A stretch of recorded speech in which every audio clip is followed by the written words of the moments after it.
யேசபேலின் கிரியை. வெளிப்படுத்தின விசேஷம் 2ஆம் அதிகாரம் 21வது வசனம். அவள் மனம் திரும்பும்படி அவளுக்கு தவணை கொடுத்தேன், தன் வேசி மார்க்கத்தை விட்டு மனம் திரும்ப அவளுக்கு விருப்பம் இல்லை. தியத்திரா சபையில் யேசபேல் என்ற ஒரு விசுவாச பெண் இருந்தாள்.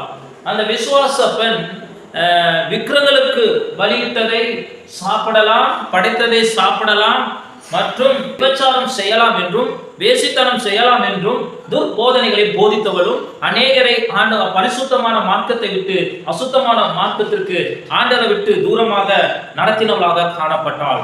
அந்த பெண்ணுக்கு குறித்து தான் ஆண்டவராகிய இயேசு கிறிஸ்து ஒரு எச்சரிக்கையாகவும் சொல்லக்கூடிய காரியம் என்னவென்றால், அவள் மனம் திரும்பும்படியாய் அவளுக்கு தவணை கொடுத்தேன், ஆனால் அவள் தன் வேசி மார்க்கத்தை விட்டு மனம் திரும்ப அவளுக்கு விருப்பம் இல்லை.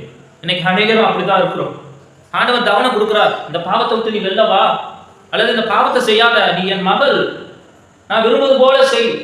சத்தியத்தை அறிந்தும் இதை செய்யக்கூடாது என்று தெரிந்தும் தேவையில்லாத கிரியைகளை செய்து கொண்டிருக்கிற உனக்கு மனம் திரும்ப தேவன் தவணை கொடுத்து கொண்டிருக்கிறார். ஆனாலோ நீ மனம் திரும்பாமல் மனமில்லாமல் காணப்படுகிறார் என்று யேசபேலுக்கு அன்று ஆண்டவராகிய இயேசு கிறிஸ்து அப்போஸ்தலனாகிய யோவான் மூலமாக வெளிப்படுத்தின விசேஷத்துல அந்த தியத்திரா சபையில் உள்ளவருக்கு சொல்லுகிறார். இன்று உங்களுக்கும் இந்த விபச்சார பாவத்தில் ஆலயத்துக்கு வந்து இயேசு கிறிஸ்துவை அறிந்து இந்த பாவம் செய்யக்கூடாது என்பதை அறிந்து இந்த பாவத்தில் வாழுகிற உங்களுக்கும் ஆண்டவர் சொல்லுகிறது என்னவென்றால், நீங்கள் மனம் திரும்பும்படி தவணை கொடுக்கிறார்.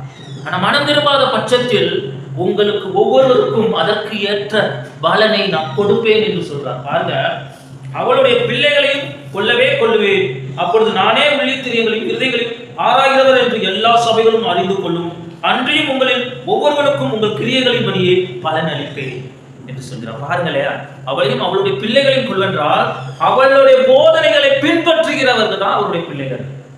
அந்த யேசபேலுடைய போதனை, யேசபேல் சொல்றா, விக்கிரகத்துக்கு படைத்த சாப்பிடுவாயா, நீ வேசி பண்ணலாம், அடுத்தவன் கணவனை நீ எடுத்துக்கொள்ளலாம், அடுத்தவன் மனைவியை நீ எடுத்துக்கொள்ளலாம், அந்த பாவம் நீ செய்து கொள்ளலாம், தப்பு இல்லை அப்படின்னு போதிக்கிறவளாக காணப்படுகிறாள்.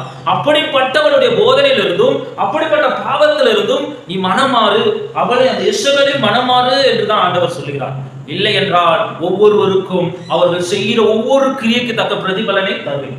இன்னைக்கு நீ செய்யற பாவம் நீ உனக்கு சந்தோஷமா இருக்கும், ஆனா உன் பிள்ளைகளுக்கு சாபத்தை சம்பாதித்து வைத்து கொண்டிருக்கிறாய். அது ஆணாக இருக்கட்டும் பெண்ணாக இருக்கட்டும், நீ செய்யற பாவம் உன் பிள்ளைகளுக்கு தான் சாபம். அந்த தியத்திரா சபையில் உள்ள யேசபேலுக்கு சொல்வது போல் இன்று உங்களுக்கும் ஆண்டவர்